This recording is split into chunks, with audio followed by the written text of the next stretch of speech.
Hi everyone. So I was out with my dog earlier thinking about making this short film and I realised I was procrastinating. So I started getting curious. What is procrastination really about? We tell ourselves stories like I'm being lazy, I don't want to do it, it's not the right task, it's not the right lighting, whatever it is. But actually it's often something deeper that's going on lurking in our subconscious.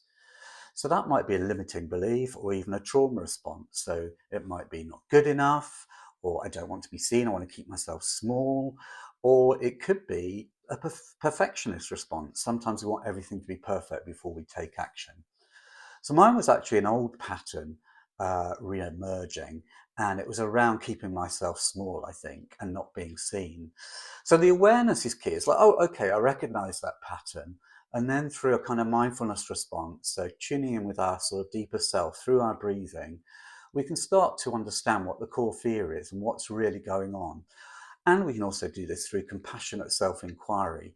So the word it says, self-compassionate, is, do this kindly. So it's not beating yourself up, but just kind of getting in touch with what's really going on.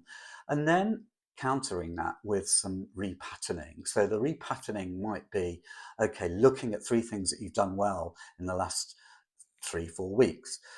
It might be looking at some testimonials that a client gave you or whatever. It can be anything to just reinforce that positive messages. I have choice. It's not that we can cut these patterns out completely, but having the awareness, we can stop, pause, breathe, and reset ourselves. So if this resonated with you, I'd love to hear what your procrastination core was. Ask yourself, what's the deep fear here? And share it with the rest of us.